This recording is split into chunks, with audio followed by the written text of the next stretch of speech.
నమస్తే అండి. నేను మన కన్వర్జేషన్ని రికార్డ్ చేస్తున్నాను. ఆస్ట్రాలజీ కేస్ స్టడీ కోసం అప్లోడ్ చేస్తాను. మీకు ఓకే కదా? Okay sir. 30th నవంబర్ 1987 2 గంటల 9 నిమిషాలు వేశాను. ఆ, కృష్ణా డిస్టిక్ పెనుగంచిప్రోలు. అవునండి. మీ మదర్ ఏం చెప్తున్నారంటే 1:30కి ఆపరేషన్ థియేటర్లకు వెళ్ళారు. సో 2:30 వరకు మేల్కు వచ్చే వరకు చైల్డ్ బర్త్ అయిపోయింది అన్నట్టుగా చెప్పారు. అంతేనా? అవునండి, అంతేనండి. ఇంట్లోనండి యాక్చువల్గా ఇది ఇంట్లోనే జరిగింది, నార్మల్ డెలివరీ జరిగింది. ఓకే. బట్ టైం మాత్రం మీరు చెప్పినట్లుగా సుమారుగా 2-2:30 మధ్యలో అన్నట్లుగా చెప్పారు. 2-2:30 మధ్యలో అంటున్నారు. సో కాబట్టి అప్పుడు మనం 2-2:30 మధ్యలోనే అయితే మాత్రం మనము ఏంటిది, మనము ఈ టైం తీసుకోవచ్చు, 2:09 తీసుకోవచ్చు అనమాట. 2:09-2:10 వరకు తీసుకోవచ్చు. మీరేమంటున్నారంటే నేను కొన్ని ఈవెంట్స్ ని సూక్ష్మ దశ వరకు చెక్ చేశాను, సో నాకు సరిపోతున్నాయి అని చెప్తున్నారు. అంతేనా? అవునండి, అవునండి. 2-11-12 అసలు ఈవెంట్ బేస్డ్, నా దృష్టిలో ఈవెంట్ బేస్డ్ రెక్టిఫికేషన్ అనేది అదొక హంబక్ లాంటిది. ఎందుకనంటే చెప్తానండి. ఇప్పుడు ప్రతి మీ చార్ట్ లో ఉన్న ఎవరి చార్ట్ లో అయినా అయ్యే 9 గ్రహాలు ఉంటాయి. 9 గ్రహాలకి నక్షత్రం ద్వారా సంబంధం వస్తుందా ప్రతి గ్రహానికి? వస్తుందండి. తర్వాత దృష్టి ద్వారా కూడా ఏదో ఒక సంబంధం అయితే వస్తుంది కదా. అవును, అవును. ఇప్పుడు ఆధిపత్యం ద్వారా కూడా ఏదో ఒక ప్రతి గ్రహము అన్ని హౌసెస్ కి, అంటే ఒక గ్రహం అనేది 12 రాసులకి ఇంకో ప్రతి గ్రహానికి సంబంధాన్ని కలిగి ఉంటది. అవునా? ఏదో ఒక విధంగా వస్తుంది. మీరు ఒక ఈవెంట్ జరిగింది అని అంటే నేను జరిగింది అని ఓకే చెప్తాను, జరగలేదనే దానికి కూడా వాదిస్తాను నేను. అప్పుడు మీరు ఏం చేస్తారు? అప్పుడు ఈవెంట్ బేస్డ్ రెక్టిఫికేషన్ ఏదో ఒక గ్రహం వల్ల జరుగుతుంది. మీరు నేను అంతర్దశకి వెళ్ళాను, సూక్ష్మ దశకి వెళ్ళాను, నాకు సరిపోయింది అంటారు. ఈ అట్టెట్ట కుదురుద్ది, సరిపోలేదని నేను అంటాను, వాదిస్తాను. దాన్ని మీరు ఎట్ట ప్రూవ్ చేస్తారు? అవునండి, అవును. కాబట్టి అది కొంచెం కష్టమైన విషయమే. ఓకేనా? సో నేను ప్రస్తుతానికి ఏంటంటే 2:09తో చెప్తాను. ఇప్పుడు మీరు బర్త్ టైం ని రెక్టిఫై చేసుకున్న తర్వాత ఈవెంట్ సరిపోతే అప్పుడు సరిపోయిందని అనుకోవచ్చు. సో 2:30 లోపు 1:30కి వెళ్ళారు కాబట్టి 2:30 వరకే తెలిసింది అంటే మనం 2:35 అనేది ఒక ఆప్షన్ ఉందని చెప్పాను కదా. అవును. సో 2:35 కాకుండా మనం 2:09 తీసుకుందాం. యాక్చువల్ గా ఇది కూడా రైట్ అని గ్యారంటీ ఏమీ లేదు, తీసుకుంటున్నాం అంతే. ఎవ్రీ 30 minutes ఇంటర్వెల్ ఉంటుంది. రైట్ బర్త్ టైం అయితే మనకు అవకాశం ఉంది. Actually ruling planets theory actual గా ఆదాన లగ్నం కన్సెప్షన్ ఎప్పుడు జరిగింది అనే దాన్ని పట్టుకొని అక్కడి నుంచి, అంటే పుట్టిన డేట్ నుంచి 9 months బ్యాక్ వెళ్ళి కన్సెప్షన్ టైం తీసుకుంటారు అనమాట. తీసుకొని దాని నుంచి ప్రిడిక్ట్ చేస్తారు. There is a ruling planet, KP ruling planet theory ఉంటుంది. దాంతో మనం చేయొచ్చు. అది ఆదాన లగ్నం బేస్ చేసుకొని చెప్పింది కాళిదాసు బేస్ మీద ఉంది అనమాట ఒక థియరీ. అలా ఒక 15 థియరీస్ ఉన్నాయి బర్త్ టైం రెక్టిఫికేషన్ గురించి. సో ఈవెంట్ రెక్టిఫికేషన్ కోసం భృగు చక్ర పద్ధతి అని చాలా చాలా ఉన్నాయి. బట్ ఏదైనా కానీ నీకు ఇది అని చెప్పేసి ఎవరు మనకి ఇవ్వరు కదా, అర్థమైందా? చెప్పలేము. మనం దాన్ని టెస్ట్ చేసి కాన్ఫిడెన్స్ కి రావాలి. దానికి రూలింగ్ ప్లానెట్ థియరీ ఒక్కటే హెల్ప్ చేయగలుగుతుంది. రూలింగ్ ప్లానెట్స్ కూడా ఇప్పుడు శని గురువులు వచ్చారనుకో, మీనంలోను కుంభంలోను శని గురువులు ఉంటారు. అలానే అలా ఇప్పుడు మేషంలోను వృషభంలోను కుజ శుక్రులు ఉంటారు. అలా ప్రతి దగ్గర కూడా ఆ కాంబినేషన్ ఆఫ్ ప్లానెట్స్ రిపీట్ అవుతుంటాయి అనమాట. సో వాటిని జాగ్రత్తగా ఏది సైన్ గా తీసుకోవాలి, ఏది స్టార్ గా తీసుకోవాలి అనే దానిలో పెద్ద ఛాలెంజింగ్ క్వశ్చన్ వస్తూ ఉంటుంది. దాన్ని నేను నాడీతత్వ సిద్ధాంతంతో ఫిల్టర్ చేసి డబుల్ చెక్ చేసి ఫైనలైజ్ చేస్తాం మాన్యువల్ గా. ఇప్పుడు మనం ఆర్వీఐ రీసెర్చ్ లో ఉన్నాం కాబట్టి ఇక్కడ ఆటోమేటిక్ క్యాలిక్యులేటర్ తప్ప మాన్యువల్ ప్రొసీజర్ వాడలేం కాబట్టి రూలింగ్ ప్లానెట్స్ తీసుకోవడానికి అది 2-3 నెలల ప్రొసీజర్ అనమాట, ఇమీడియట్ గా అయ్యేది కాదు. ఓకే. సో అట్లీస్ట్ ఒక 1 week 2 weeks అన్నా కానీ మనము ఎమోషన్ రైజ్ అయినప్పుడు టైం చార్ట్ ని కలెక్ట్ చేసి అది చేయాలి. సరే, ప్రస్తుతానికి అదే చేద్దాం. చెప్పండి. అదే అండి, నేను అడగాలనుకుంది ముఖ్యంగా మీరు ఏం అడగాలనుకుంటున్నారు? నేను ఐటీ జాబ్ లో చేశానండి మొన్నటి వరకు. ఆల్మోస్ట్ 2010 నుండి సాఫ్ట్వేర్ జాబ్ చేశాను ఇంజనీర్ గా. చాలా రోజుల్లో చేశాను. ప్రోగ్రామింగ్ చేశాను, టెస్టింగ్ చేశాను, సపోర్ట్ చేశాను. బట్ నాకు అంత ప్యాషన్ లేదు చెప్పాలంటే అందులో. నేను అడ్జస్ట్ అవ్వలేకపోయాను. నేను 2010 లో జాయిన్ అయిన మొదట్లోనే నాకు అర్థమైంది నాకు సరిపడట్లేదు అని చెప్పి వెంటనే 8-9 months కి జాబ్ మానేశాను. మళ్ళీ 2 years ఖాళీగా ఉందని ఎంటెక్ చేశాను. మళ్ళీ సాఫ్ట్వేర్ లోకి రావాల్సి వచ్చింది. ఎలక్ట్రానిక్స్ లోకి వెళ్దాం ట్రై చేశాను, కుదరలేదు. మళ్ళీ ఇందులోకి వచ్చాను కానీ మళ్ళీ అడ్జస్ట్ అవ్వలేకపోయాను. ఫస్ట్ నుంచి కెరీర్ లో అకాడమిక్స్ లో మాత్రం టాప్ లో ఉన్నాను, ఏ ప్రాబ్లం రాలేదు. కెరీర్ కి వచ్చిన దగ్గర నుంచి కొంచెం చాలా స్ట్రెస్ఫుల్ గా, సాటిస్ఫాక్షన్ లేకుండా అలా నెట్టుకొస్తున్నాను. ఏదో ఒకటి బిజినెస్ ఏదో ఒకటి చేసుకుందాం అన్నట్లుగా చాలా రోజుల నుంచి ప్రయత్నిస్తూ ఉన్నాను కానీ అవ్వలేదు. చాలా సార్లు జాబ్ మానేశాను, సడన్ గా మానేస్తున్నాను. కొన్ని రోజులు మళ్ళీ నేను తెచ్చుకోగలను, జాబ్ వర్క్ కూడా చేయగలను, బట్ నాకు అక్కడ ఉండలేకపోతున్నాను. సో ఇప్పుడు మానేశాను మళ్ళీ వేరే ఒకటి. ఇప్పుడు సీరియస్ గా స్టార్ట్ చేస్తున్నాను ఒక బిజినెస్ లాగా. అసలు ఎలా ఉండబోతుంది ఏంటని. ఏం బిజినెస్ అది? ఇప్పుడు ఒక కంపెనీ లా స్టార్ట్ చేసిన వెల్నెస్ ప్రొడక్ట్స్ మ్యానుఫ్యాక్చర్ చేద్దాం, ఒక బ్రాండ్ లా తీసుకెళ్దాం అన్నట్లుగా. కొంచెం హెల్దీ కెమికల్ ఫ్రీ ప్రొడక్ట్స్ అలా చేద్దాం అన్నట్లుగా స్టార్ట్ చేశాను. ఫుడ్ ప్రొడక్ట్స్, స్నాక్స్ ఫుడ్ కాదు, beauty products like herbal hair oils, facial creams. Yeah, అట్లా చేద్దామని. అయితే చాలా కన్ఫ్యూజన్ ఉందండి నాకు, ఏం చేయాలని కూడా. ఇన్ని సంవత్సరాల నుంచి కూడా అసలు చాలా కన్ఫ్యూజన్ ఉంది. ఎక్కువ ఐడియాస్, థాట్స్ చాలా ఎక్కువ ఉండటం వల్ల నేను ఇన్ని రోజులు ఏది స్టార్ట్ చేయలేకపోయాను. ఇప్పుడు చాలా కష్టపడి ఫిల్టర్ చేసి నేను చేయగలిగినవి, నాకు ఇష్టం ఉన్నవి, ఎక్కువ రోజులు నేను సస్టైన్ అవ్వగలను అనుకున్నవి అన్ని ఆలోచించి ఇందులోకి వచ్చాను ప్రస్తుతానికి. సరే, నేను ఈవెంట్స్ చెప్తాను ఫస్ట్. సో ఒకసారి సింక్ అవుతుందో చూద్దాము. లైక్ విల్ గో బై 2010 అండి. సో మీరు ఏమంటున్నారని అంటే 2010లో నేను ఉద్యోగంలో జాయిన్ అయిన అన్నారు. సో అప్పుడు మీకు 2010 మార్చ్ నుంచి 2011 వరకు కూడా మీకు మార్స్ భుక్తి ఉంది అనమాట. బుధుడిలో బుధ దశ జరుగుతూ ఉన్నది. బుధుడు గురువుతో పరివర్తనం చెందాడు. 1 and 7th లార్డ్ ఎక్స్చేంజ్ అయ్యారు. సో కాబట్టి ఏదైనా మనసా వాచా కర్మణ, మనసుకు నచ్చి చేయాలనేది ఒకటి ఉంది. అది మంచి చెడు అనేది ఏమీ చెప్పలేము. ఓకే, సో దశమాధిపతి కాబట్టి ఆయన సప్తమానికి కనెక్ట్ అయ్యాడు కాబట్టి ఉద్యోగం ప్రైవేట్ కంపెనీలో, సాఫ్ట్వేర్ అంటే ప్రైవేటే కాబట్టి దానిలో జాయిన్ అయ్యేదానికి ట్రై చేశాము. అక్కడ ప్రోగ్రెషన్ ఎలా ఉంది? ప్రోగ్రెసివ్ 10th house 5 degrees, అంటే 5 degrees అంటే 2005 దగ్గర మీకు చదువు కానీ అవన్నీ కూడా మంచిగా వెళ్ళాయి. అర్థమైందా? చాలా బాగా వెళ్ళాయి. అందుకని అకాడమిక్స్ బాగా వెళ్ళాయి. అందులోనూ పంచమాధిపతి అయిన శని గండాంతర నక్షత్ర పాదంలో ఉన్న బుధ నక్షత్రంలో ఉన్నాడు. బుధుడు రవికి వెనకాల ఉన్నాడు కాబట్టి చాలా బాగున్నాడు, డిస్టర్బ్ కాలేదు. కాబట్టి ఏమవుతుంది, మనకి ఇంటెలిజెన్స్, తెలివితేటలు, అనాలిసిస్, అనలిటిక్స్ మీద మంచి కమాండ్ ఉంటుంది అనమాట. కాబట్టి తెలివితేటలు ఉన్నాయి. ఓకే, కానీ చంద్ర రాహువులు కలిసి ఉన్నారు. అది అక్కడ శని నక్షత్రంలో అక్కడ ఒక దోషం ఉంది. లాభాధిపతి లగ్నం లాభాధిపతి నక్షత్రంలో పడింది కాబట్టి అది సాటిస్ఫాక్షన్ అనేది తొందరగా ఇవ్వదు. క్రియేటివ్ థింకింగ్ అనేది బాగా ఇస్తుంది. సరే, ఓకే. దాని తర్వాత 10లో అయ్యారు, మానేసిన తర్వాత 12లో స్టార్ట్ అయ్యారు. 12లో స్టార్ట్ అయినా కూడా progressive 10th house retrograde effect పడిన మూన్కి ట్రైన్ ఇచ్చింది కాబట్టి అది కూడా సాటిస్ఫాక్షన్ ఇచ్చే జాబ్ కాదు. కాబట్టి అది సరిగా లేదు. అర్థమైందా? డబ్బులు అయితే ఇస్తా ఉంది, ఎందుకంటే ప్రోగ్రెసివ్ సన్ వీనస్ ని కంజైన్ చేసింది కాబట్టి రెస్పెక్ట్ ఆఫ్ బర్త్ టైమ్ అది కొంత డబ్బులు అయితే కలగజేస్తుంది. తర్వాత 1 year కి మళ్ళీ ఫ్రస్ట్రేషన్ వస్తుంది. అంటే 13 November తర్వాత ప్రోగ్రెసివ్ వీనస్ నెటల్ మార్స్ కి స్క్వేర్ ఇచ్చాడు. సో కాబట్టి మళ్ళా నాకు నచ్చలేదనే ప్రోగ్రామ్ స్టార్ట్ అవుతుంది. ఓకేనా? దాని తర్వాత ఏంటిది, మళ్ళీ సెల్ఫ్ ఎఫర్ట్. తర్వాత మళ్ళీ 14-15లో మళ్ళీ దెబ్బతింది జాబ్. అర్థమైందా? Progressive mercury 10th house position ఇస్తున్నాడు కాబట్టి ఆ బాసిజం కావచ్చు, ఆ రిస్ట్రిక్టెడ్ టైం కావచ్చు, ఏవైతే ఉంటాయో అసలు మనకి నచ్చవు. ఆ సైకిల్ ఏదైతే ఉంటుందో, ఆఫీస్ పాలిటిక్స్ కానీ ఏవైనా కానీ మీకు ఆ 15లో స్టడీ చేశాను 13 to 15. స్టడీ చేశారని అంటే మరి ఆ స్టడీని వాడుకునేటట్టు పోవట్లేదని చెప్తాను నేను. అర్థమైందా? ఆ స్టడీ అనేది మీరు వాడుకోలేకపోతున్నారు. 90 మార్కులు వచ్చాయండి, 99 వచ్చాయన్నా కూడా మీరు వాడుకోలేకపోతున్నారండి, అనుకున్నట్టు గ్రో అవుతలేదు డైరెక్షన్ అని చెప్తాను అనమాట. అర్థమైందా? ఆపర్చునిటీ అనేది దొరకట్లేదు. దాని తర్వాత ఏంటిది, progressive sun 10th house opposition వచ్చాడు కాబట్టి ఏంటిది, కెరియర్ అనేది సస్టైనబుల్ గా వెళ్ళట్లేదు. అర్థమైందా? దెబ్బ కొడతా ఉన్నది. సన్ను రాహువు ఒకే స్టార్ లో ఉన్నారు. అంటే రవిచంద్రులు పోయారు ఈ చాట్ లో, దెబ్బతిన్నారు. అర్థమైందా? రవిచంద్రుడు ఆత్మకారకుడు, మనస్సు కారకుడు, ఇద్దరు పోయేవరకు ఏమవుతుంది, అది ప్రత్యక్ష దైవాలు కదా, వాళ్ళు పోకూడదు. ఆ స్టార్ లో లగ్నానికి వేయంలో ఉన్న కేతు ఉన్నాడు అనమాట, అక్కడ ఇది దెబ్బతింటున్నాడు. Okay, so that's been crazy. And తర్వాత కేతు దశ వచ్చింది కానీ ఏం లాభం? సో రవి రాహులు ఉన్న నక్షత్రంలో ఉన్నాడు. సో కాబట్టి is not giving expected results అనమాట.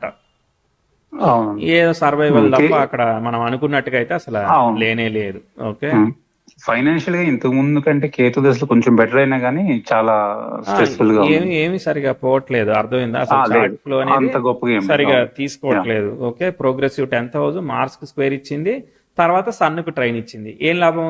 మార్క్స్ స్క్వేర్ ఇవ్వడం దెబ్బ. అర్థమైందా? 16లో తర్వాత సన్నుకు ట్రైన్ ఇచ్చిన రెట్రోగ్రేడ్ ప్లానెట్ కి ట్రైన్ ఇస్తే ఏమీ లాభం లేదు. కాబట్టి కెరియర్ మళ్ళీ ఫ్లో తీసుకోవట్లేదు. పెళ్లి ఎప్పుడైంది? 16 ఏప్రిల్. 16 ఏప్రిల్లో పెళ్ళయింది. సప్తమాధిపతి స్వక్షేత్రగతుడు అయ్యాడు, పరివర్తనం ఉన్నాడు, డైరెక్ట్ అయ్యాడు కాబట్టి పెళ్లి అయ్యేదానికి అవకాశం ఇచ్చింది. తను జాబ్ చేస్తున్నారా? లేదండి, చెయ్యాలి, హౌస్ వైఫ్ ఉంది. సో ఇంకా కొంచెం ఛాలెంజింగ్ కదా మనకి ఫైనాన్షియల్ గా. అవును అవును అవును. అబ్బా. సో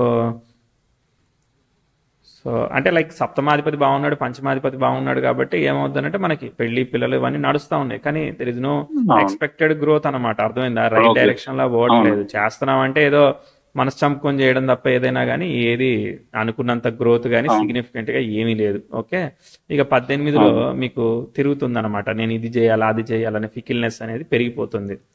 ఓకే, సో దాంతో మీరు రిజైన్ చేసేదానికి రెడీ అవుతా ఉంటారు. ఓకే, 19 స్టార్టింగ్ లో చేశారు. ఎందుకంటే ఇది 10th హౌస్ ట్రైన్ సన్ జరిగింది. నిజానికి అధికార యోగం అది, కానీ రెట్రోగ్రేట్ ఎఫెక్ట్ వల్ల మనం జాబే రిజైన్ చేయాల్సి వచ్చింది. ఓకే, చేశాను. కేతు దశ జరుగుతాం చెప్పాం కదా, కేతు ఎక్స్పెక్టెడ్ గా లేదని. కేతురు వ్యయ, అదో బాలారిష్ట దోషం, వ్యయ భావంలో ఉన్నాడు. సో కాబట్టి వ్యయాధిపతి నక్షత్రంలో ఉన్నాడు, ఆయన దెబ్బతిన్నాడు. కాబట్టి మనకి స్పిరిచువల్ ఇంట్రెస్ట్ ప్రోగ్రెస్ రావాలి అంటే అదే అన్ని డోర్లు క్లోజ్ అయితే దేవుణ్ణే కదా మనం నమ్మేది. సో కాబట్టి అది సరిగా పోవట్లేదు, అట్లా అవుతా ఉన్నది. దాని తర్వాత progressive Mars, progressive Venus, progressive Mercury, progressive sun. ఏమీ లేదంటే చాలా చాలా కష్టపడుతున్నారు మీరు. ఓకే, కేతు దశ ఇక అయిపోయింది. కేతు దశ ఇప్పుడు 2022లో ఇల్లు కట్టుకుందామండి, ఎప్పటి నుంచి అనుకుంటున్నాం. అదొక్కటే అయింది కేతు దశలో. ఓకే, ఇల్లు కట్టుకున్నారని అంటే డబ్బులు ఎలా వచ్చాయి మరి? జాబ్ నుంచి లోన్ తీసుకుని కట్టుకున్నాను. లోన్ తీసుకుంటే మీరు డబ్బులు 10% లోన్ కి డౌన్ పేమెంట్ కట్టారా, 90% కట్టేశారా? లేదండి, నేను సొసైటీ లోన్ తీసుకున్నాను, హోమ్ లోన్ తీసుకోలేదు. ఎందుకంటే నేను షార్ట్ పీరియడ్ ఇంట్లో ఉండాల్సిన అవకాశం దొరికింది. ఈ లోన్స్ కష్టం అని చెప్పేసి కొంత అమౌంట్ సొసైటీలో తీసుకుని ఒక 10-15 lakhs, మిగిలినంతా నాకు ఎలాగో 1 year టైం ఉంటుంది కాబట్టి స్లోగా శాలరీలోంచి మిగిలిన స్పెండ్ చేసుకుంటా వచ్చాను. సొసైటీ లోన్ 15 lakhs తీసుకున్నారా? 15 lakhs మీరు కట్టారా? 15 నేను కట్టానండి, ఒక 15 లోన్ తీసుకున్నాను. ఓకే, మరి ఆ లోన్ కి మరి డబ్బులు పేమెంట్ ఎలా చేయాలి మరి? అది ఇయర్లీ ఈఎంఐ అండి, అది సొసైటీ కాబట్టి మేనేజ్ చేస్తున్నాను. ఇయర్లీ ఒకసారి పెద్ద అమౌంట్. ఇయర్లీ ఎంత కట్టాలి? 4 lakhs వరకు వస్తుంది. Okay okay, so yearly 4 lakhs కట్టాలి. ఓకే, మరి పేమెంట్ అవుతా ఉందా? ఇప్పటి వరకు అయిందండి, ఈ సంవత్సరం ఆగిపోతుంది. ఓకే ఓకే, ఇబ్బంది అవుతుంది. అప్పుడు వాళ్ళు ఏం చేస్తారు? వెయిట్ చేస్తారండి, ఇంట్రెస్ట్ ఎక్కువ పడుతుంది తర్వాత. ఇప్పటి వరకు అంటే నాకు మంచి నేమ్ ఉందండి, ఎప్పుడు ఏది డిలే పెట్టను. ఏం కాదులే, మీరు చేయగలుగుతారు. ఎందుకంటే చతుర్థాధిపతి బాగానే ఉన్నాడు. శుక్రుడు యొక్క స్టార్లో కేతు అయి చతుర్థంలో ఉన్న శుక్రుడు భాగ్యాధిపతి అయ్యాడు కాబట్టి చాలా వరకు సేవ్ చేస్తాడు మిమ్మల్ని, భయపడకండి. టైం డిఫికల్టీ ఉన్నా భావం బాగుంది కాబట్టి ఓవర్కమ్ చేసుకుంటా పోతారు. ఆ 22 ఆగస్టు నుంచి 23 గురుభుక్తి జరిగింది. So that's okay. ఇక అదంతా మనకి పెళ్లి పిల్లలు ఇల్లు అనేది కేవలం మీకు గాడ్స్ గ్రేస్ ద్వారానే అయినాయి. అర్థమైందా? టైం అయితే అసలు ఏ మాత్రం కూడా ఎక్స్పెక్టెడ్ గా పోలేదు కాబట్టి మీరు గ్రో అవ్వలేకపోతున్నారు. అర్థమైందా? పొటెన్షియాలిటీ ఉన్నా కూడా గ్రో అవ్వలేకపోవడానికి గల కారణం ఇదే అనమాట. అర్థమైందా? టైం అనేది అనుకూలంగా లేదు. అంటే ఏంటి, అవకాశం వస్తే మన బండి పరిగెడుతుంది, కానీ అవకాశమే రావట్లేదే అనుకున్నట్టు. ఓకే, సో చూద్దాం మళ్ళీ చూద్దాం. ఇక కేతు దశ అయిపోతుంది. కేతులో బుధుడు వస్తాడు కదా. 23లో బాబు పుట్టాడండి, 18లో పాప పుట్టింది. గుడ్ అండి. అవన్నీ భావాలు అవుతాయండి మీకు, భావాలు ఫిల్ఫిల్ అవుతాయి. అంటే పెళ్లి పిల్లలు, భార్యతో మీకు అబ్స్ట్రక్ల్ ఇన్ ద జాబ్ ఉన్నా కానీ భార్యతో రిలేషన్షిప్ బాగుంటుంది, ఇవన్నీ బాగున్నాయి. అర్థమైందా? వాటిలో ఏమి బై గాడ్స్ గ్రేస్ మీకు ఏమి ఇష్యూస్ లేకుండా సాగిపోతా ఉన్నది. అర్థమైందా? తర్వాత నెక్స్ట్ ప్రొఫైల్, కెరియర్ ప్రొఫైల్ బాగుంది కానీ టైమే బాగాలేదు. అర్థమైందా? లగ్న సప్తమాధిపతులు కాబట్టి బిజినెస్ అవన్నీ చెయ్యొచ్చు అనమాట, దానికి కూడా బాగుంది అనమాట. ఓకే, తర్వాత బుధుడు వచ్చాడు 2023 ఆగస్టు తర్వాత. ఇక్కడ బుధుడు ఏంటిది, గురువు ఫలితాన్ని ఇస్తాడు కదా. సో కాబట్టి ఈ business, wellness products, what ever is the, అది కొంచెం ముందుకు పోతా ఉన్నది. కాకపోతే ఇదంతా సెల్ఫ్ ఎఫర్టే, కానీ బ్రేక్ ఈవెన్ రాలేదు. అర్థమైందా? చార్ట్ ఒక లిఫ్ట్ అవడానికి ఒక టైం. 3-4 మంత్స్ బ్యాక్ నేను జాబ్ క్విట్ చేశానండి. ఇప్పుడు ఇందులో స్టార్ట్ చేశాను బిజినెస్. అదే అదే ఇది ఫ్రీ అయింది కదా చార్ట్, ఓకే. నెగిటివ్ టైం నుంచి ఫ్రీ అయింది కాబట్టి చార్ట్ మీరు అవును. జాబ్ క్విట్ చేశారు. జనరల్ గా జాబ్ క్విట్ చేస్తే నలుగురు అవును. ఏదో ఒకటి అంటారు కానీ మనం ఏమనం, అంత పాజిటివ్ గానే చెప్తాం. ఆ, అర్థమైందా? నువ్వు నాకు పాజిటివ్ హెడేక్ గా నుంచి ఉందని నేను అనుకుంటున్నాను. లూప్ లోంచి బయటపడ్డారు, మీరు సఫరింగ్ నుంచి బయటపడ్డాను. బయటపడ్డారు అని చెప్తాను. అవును. సో అవును. ఎస్, ముందుకు చూద్దాం ఆపర్చునిటీ వచ్చేదాకా. అక్కడ వరకు సెల్ఫ్ ఎఫెక్ట్ వస్తుంది మీకు ఆపర్చునిటీ, కానీ చాలా టైం పడుతుంది, వస్తుంది. Okay, wait. కేతు అయిపోతాడు, అమ్మయ్య. శుక్రదశ వచ్చింది 2025 సెప్టెంబర్ తర్వాత. శుక్రుడు నక్షత్రాన్ని ఎవరు ఆక్యుపై చేయలేదు చార్ట్లో. శుక్రుడు కేతు నక్షత్రంలో ఉన్నాడు, కేతు లగ్నం మీద ఉన్నాడు. ఎక్సలెంట్ అనమాట, అంటే ఏ భావంలో ఉన్నా పర్వాలేదు అనమాట. ఓకేనా? సో కాబట్టి ఓకే. శుక్రుడు అనేవాడు ఫలితాన్ని ఇవ్వగలుగుతాడు. ప్రోగ్రెసివ్ మెర్క్యూరీ నెటల్ మెర్క్యూరీకి సెక్స్టైల్ ఆస్పెక్ట్ ఇస్తున్నాడు. ప్రోగ్రెసివ్ వీనస్ నెటల్ జూపిటర్ కి సెక్స్టైల్ ఇస్తూ ముందుకు సాగుతున్నాడు. ప్రోగ్రెసివ్ మూన్ గ్రాండ్ ట్రైన్ లో వెళ్తా ఉంది. కాబట్టి 25 నుంచి 29, ముఖ్యంగా 25 నవంబర్ 26 నవంబర్ అనేది మీకు కొంచెం సెల్ఫ్ సాటిస్ఫాక్షన్ ఇచ్చే విధంగా అప్లిఫ్ట్ చేస్తుంది చార్టు. సో మంచిగా వెళుతుంది. ఓకే, మంచిగా వెళ్తుంది. చెప్తాను ఇక్కడ నుంచి మీకు మెల్లమెల్లగా ప్రోగ్రెస్ చెప్తాను. సెకండ్ హాఫ్ ఆఫ్ వీనస్ లో మీకు వెల్త్ క్రియేషన్ చెప్తాను. Okay, wait. So self effort చేస్తూ వెళ్తారు. ఓకే, 10 రూపాయలకి రూపాయి అన్న వచ్చి 11 రూపాయలు వస్తుంది తప్ప కిందికి పడిపోవచ్చు చార్ట్ ఇప్పుడు. ఓకే, అంటే శుక్రుడు బాగున్నాడు, అర్థమైందా? శుక్రుడు మంచి రిజల్ట్స్ ని ప్రొడ్యూస్ చేయడానికి రెడీగా ఉన్నాడు. భాగ్యాధిపతి కేతు నక్షత్రంలో ఉన్నాడు. అబ్స్ట్రకుల్ అవ్వచ్చు, ఏమీ కాదు. ఓకేనా? You will grow. తర్వాత శుక్రుడు లోపల మనకి శుక్రుడు అయిపోయిన తర్వాత శుక్రుడులో రవి వస్తాడు. ఇది మాత్రం పనిచేయదు, గుర్తుపెట్టుకోండి. ఓకే, ప్రోగ్రెసివ్ శుక్రుడులో రవి పనిచేయదు. 29 నుంచి 30 మధ్యలో ఉంది. ప్రోగ్రెసివ్ మార్స్ అనేవాడు రెట్రోగ్రేట్ ఎఫెక్టెడ్ మూన్ కి ట్రైన్ ఇస్తున్నాడు, అందుకే అది పనిచేయదు. అలానే ప్రోగ్రెసివ్ మెర్క్యూరీ అంటే మీకు మార్కెటింగ్ లోపం కానీ, మీ ప్రయత్నం కానీ, ఎగ్జిక్యూషన్ ఛాలెంజెస్ కానీ, మీ ప్రోడక్ట్ ని వేరే వాళ్ళు కాపీ కొట్టారనుకో, సో మీకు ఏముంది, మీరు యూనిక్నెస్ ఏముంది మీ దగ్గర? అర్థమైందా? అందులో నేను కూడా ఆర్గానిక్ ఆయిల్ అని అమ్ముతా నేను. సో ఇప్పుడు మీ దగ్గర ఎందుకు కొనాలి? సో కాబట్టి ఏదో ఇష్యూ వస్తా ఉన్నది, మళ్ళీ మీకు అబ్స్ట్రకల్ వస్తుంది, దాని అర్థం అది. అర్థమైందా? దాని తర్వాత సన్ను బుక్ ఒక్కటేలే, ఏమీ కాదులే, మీరు తర్వాత ఓవర్కమ్ చేస్తారు. తర్వాత కొంచెం సెల్ఫ్ ఎఫర్ట్స్ ముందుకి వెనక్కి అవుతుంది. ఓకే, దాని తర్వాత మీకు ప్రోగ్రెసివ్ సన్ అనేవాడు నెటల్ యురేనస్ కి సెక్స్టైల్ ఇస్తూ నెటల్ సాట్రాన్ కి సెక్స్టైల్ ఫామ్ చేస్తున్నాడు. సాట్రాన్ ప్రోగ్రెస్ అయి 3 degrees కి వచ్చాడు, ఏం కాదు, దానికి సెక్స్టైల్ ఇస్తాడు, ముందుకు వెళుతుంది. ఇప్పుడు చార్ట్ అనేది అప్లిఫ్ట్ అవుతుంది, ఏం కాదు. సో 31 నుంచి మళ్ళీ మీకు రాహు బుక్త్ వస్తా ఉన్నది. రాహు స్టార్ లాడు సాట్రాన్ అనేవాడు మెర్క్యూరీతో కలిసి ఉన్నాడు. ఇక్కడ సన్ లీడ్ చేసేసాడు ఈ చార్ట్ ని, థర్డ్ హౌస్ ని. అర్థమైందా? అంటే ఓకే పర్వాలేదు. కాకపోతే రాహు ఏం చేస్తాడు, సన్ ఫలితాన్ని ఇస్తాడు కదా, కానీ ఇచ్చినప్పటికీ కూడా ఏమి కాదు. సో వీనస్ లో రాహు కదా, సో కొంచెం సెల్ఫ్ ఎఫర్ట్ ఉంటుంది, అవుతుంది. ఓకేనా? ఈ రాహు అయిపోయాక మీకు బ్రేక్ ఈవెన్ అవుతుంది. తర్వాత మీకు రాహు అయిపోయినాక ఆబ్వియస్లీ గురువు వస్తాడు కదా, ఇది మీకు గోల్డెన్ పీరియడ్ అనమాట. అర్థమైందా? Progressive 10th house natal Jupiter కి ట్రైన్ ఇచ్చి వెళ్తా ఉంది. ప్రోగ్రెసివ్ 10th హౌస్ ఇట్లా ముందుకు వెళ్తుంది అనమాట. అంటే సాట్రాన్ కి మీకు మెర్క్యూరీకి నెటల్ మెర్క్యూరీకి స్క్వేర్ అవుతుంది, కానీ అదే మీకు వీనస్ లో రాహు కూడా కొంచెం అబ్స్ట్రకల్ ఇచ్చి ముందుకు పోతుంది. ఓకే, దాని తర్వాత ప్రోగ్రెసివ్ మెర్క్యూరీ అసెండెంట్ ట్రైన్ అవుతుంది, ఇవన్నీ ముందుకు పోతుంది. ఇక 10th house train natal Uranus ఇవన్నీ ఫామ్ అవుతాయి, మార్స్ తో ఫామ్ అవుతుంది. ఇక చార్ట్ అనేది ఇక మళ్ళీ వెనక్కి తిరిగి చూసుకునే అవసరం లేదు. వీనస్ ఫస్ట్ పార్ట్ కన్నా కూడా సెకండ్ పార్ట్ చెప్పే కదా వెళ్తుంది. వీనస్ లో కొన్ని అబ్స్టకల్స్ ఉంటాయి. ఓకే, చిన్న చిన్న అబ్స్టకల్స్ ఇస్తుంది, కానీ మీరు సస్టైన్ అవ్వగలుగుతారు. Good good. Chart 10th house Venus 10th house trine ఇస్తాడు, చాలా బాగా వెళ్తుందిలే. రైట్. అబ్స్టకల్స్ ఉన్నాయి, బట్ యుల్ గో. వీనస్ దశ సేవ్ చేస్తుంది, మాక్సిమం వీనస్ దశ సేవ్ చేస్తుంది. ఏమీ లేని దగ్గరే మనం ఏదో ఒకటి ఇల్లు కట్టుకున్నాం, పిల్లలు అయ్యారు, ముందు పోయగలిగాం కదా బై గాడ్స్ గ్రేస్ బ్లెస్సింగ్. అర్థమైందా? సో అదే కొంచెం యోగిస్తుందంటే ఇంకా బెటర్ గానే ఉంటుంది తప్ప ఇంకా డిగ్రేడ్ అయిపోదు కదా చార్ట్. అర్థమైందా?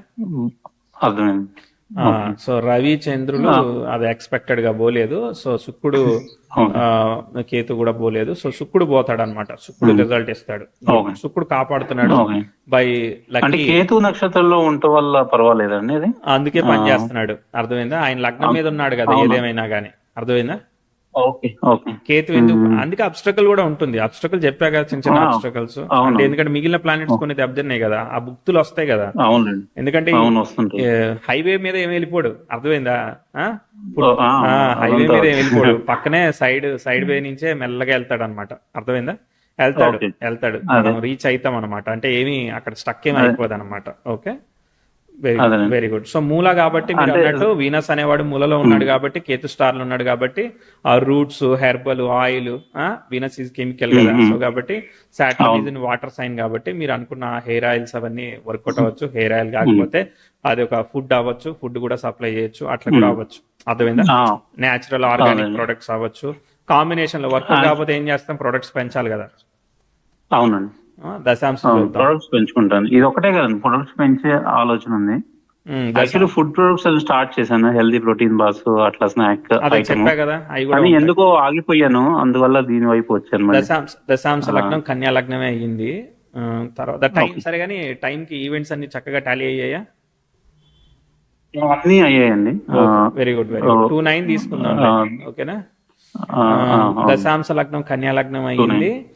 అక్కడ కుజుడు, గురువు, లగ్న సప్తమాధిపతులు లాభంలో ఉన్నారు, వెరీ గుడ్. రవి తృతీయంలో ఉన్నాడు, శుక్రుడు 6వ ఇంట్లో ఉన్నాడు, శని అష్టమంలో ఉన్నాడు. ఓకే రైట్, పర్వాలేదు. సో సర్వీస్ అంటే మనం ఓవర్ ఇన్వెస్ట్మెంట్ ఏమీ చేయకూడదు, సర్వీసెస్ గానే మనం చేస్తే వెళ్ళాలి. వర్కౌట్ అవుతుంది అవును. డెఫినెట్లీ, కొంత వర్కౌట్ అవుతుంది, వర్కౌట్ అవ్వకుండా ఏమి ఉండదు. Okay, okay okay. ఇంకా సో ఇప్పుడైతే గ్రో అవుతుంది, చార్ట్ గ్రో అవుతుంది, గ్రో అవుతుంది, పాజిటివ్ గానే చెప్పాలి. సో దాన్ని కంటిన్యూ చేస్తూ ముందుకెళ్ళడమేనండి. ఇక అయింది కదా, క్లారిటీ వచ్చేసింది కాబట్టి. అవును, క్లారిటీ వచ్చిందండి, చాలా ఫిల్టర్ చేసుకొని ఫైనల్ డెసిషన్ తీసుకున్నాను. Good good. ఇంకొక ప్రశ్న ఉందండి, ఈ స్పిరిచువల్ ప్రోగ్రెస్ ఎలా ఉంటుందో మనం చెప్పగలమా? నేను చాలా ఇంట్రెస్ట్. ఇప్పటిదాకా టైం అనుకున్నట్టు పోలేదు కాబట్టి స్పిరిచువల్ ప్రోగ్రెస్ పోలేదు ఉండాలి కాబట్టి. కావాలా, ఇవ్వలేదా? అవునండి, వచ్చిందా? కొంతవరకు ఉందండి. యాక్చువల్గా 2008-9 ఆ టైంలో చాలా బాగుందండి. ఏం తర్వాత జరిగింది? ఎక్కువ ఈ స్ట్రెస్ అంటే స్పిరిచువల్ ప్రాక్టీస్ బాగా చేశానండి. ఏంటిదండి అది? గైడ్ చేసే వాళ్ళు కూడా నా ప్రోగ్రెస్ బాగుంది అన్నట్టుగా అనేవాళ్ళు. అది ఆ ఏంటిది? తర్వాత అది ఫోకస్ చేయలేకపోయాను. అది ఏమైందో చెప్పండి. ప్రోగ్రెస్ అంటే ఏం చేశారు మీరు? అంటే మెడిటేషన్ చేస్తూ ఉండేవాడినండి, అందులో నా స్కిల్ పెరగటం కానీ దాన్ని వాళ్ళు గమనించగలరు. వాళ్ళు చెప్తా ఉండేవాళ్ళు మంచి డైరెక్షన్ లో వెళ్తున్నాం అన్నట్లుగా చెప్పగలిగేవాళ్ళు. నాకు కూడా వాళ్ళు ఎట్లా మెజర్ చేస్తారు? వాళ్ళకి తెలియదండి కరెక్ట్ గా. వాళ్ళు అబ్జర్వ్ చేసి కొన్ని మంత్స్ అలా చెప్పగలుగుతారు. అంటే నేను ఆ టెక్నాలజీలో చెప్పలేను కరెక్ట్ గా. వాళ్ళు అసెస్ చేయగలరు. కానీ నాకు కూడా పర్సనల్ గా ఆ పీస్ గానీ అదంతా ఉండేది. ఏం ప్రాబ్లమ్స్ ఉన్నా కానీ ఆ ప్రాక్టీస్ ఎప్పుడైతే చేస్తున్నప్పుడు అది ఉండేది. బట్ ఒక్కసారి కెరీర్ దెబ్బతినేసరికి నేనే ఫోకస్ చేయలేకపోయాను. ఇంటర్నల్ గా నేను చాలా డిస్టర్బ్ అయిపోయాను ఈ లాస్ట్ 10-15 years లో. సో అది నాకు దాని మీద బాగా ప్యాషన్ ఉంది. సో నేను చేయగలనా, దాని మీద ఫోకస్ చేయగలనా, స్పిరిచువల్ గ్రోత్ అనేది నా క్వశ్చన్. సో బేసికల్లీ ఏంటంటే చంద్ర రాహువులు ఎప్పుడైతే కలిసి ఉంటారో వాళ్ళకి ఫోకస్ మిస్ అవుతా ఉంటది, ప్రాబ్లం అది, అర్థమైందా? మనకి రకరకాల పరిస్థితులు అనేవి ఏం చేస్తాయంటే మనల్ని హైలీ ఫోకస్ చేసి ఆ డైరెక్షన్ లో మూవ్ అవడానికి ఇబ్బంది. ధనస్సు నుంచి మీనం వరకు ఉన్న గ్రహాలు ప్రోగ్రెస్ చేస్తాయి. వీనస్ మూలలో ఉన్నాడు కదా, లగ్నం మీద ఉన్నాడు కదా, సో కాబట్టి కొంచెం బెటర్ గా ప్రోగ్రెస్ అవడానికి అయితే అవకాశం ఉంది. కానీ ఇంకా మనకి మెటీరియలిస్టిక్ డీడ్స్ ఉన్నాయి కదా, శుక్ర is not for the meant for the spirituality. Okay, అవి డిజైర్ అన్ని వదిలేసిన తర్వాత కదా మనం ఇక్కడ బిజినెస్ ఇవన్నీ చేస్తున్నాం కదా. సో కాబట్టి middle path, royal middle path, అటు ఇటు బ్యాలెన్స్ చేసుకుంటూ మనం ముందుకు పోతా ఉంటాము. మిగిలింది వాళ్ళని అడిగి కనుక్కోండి, ఎట్లా ప్రోగ్రెస్ అవుతా ఉంది, నేను చేస్తున్నానని చెప్పండి. మీకైతే ఆ పీస్ దొరుకుతుంది, స్పేస్ దొరుకుతుంది. సో మిగిలిన చెప్పే అంత జ్ఞానం అయితే లేదు నాకు. సో ప్రయత్నం అయితే చేయండి, సరేనా? సరే అండి. రైట్. థ్యాంక్స్ అండి, చాలా థ్యాంక్స్ అండి. అంతేనండి, ప్రశ్న అంతే. ఆల్ ది బెస్ట్ అండి. Thank you so much.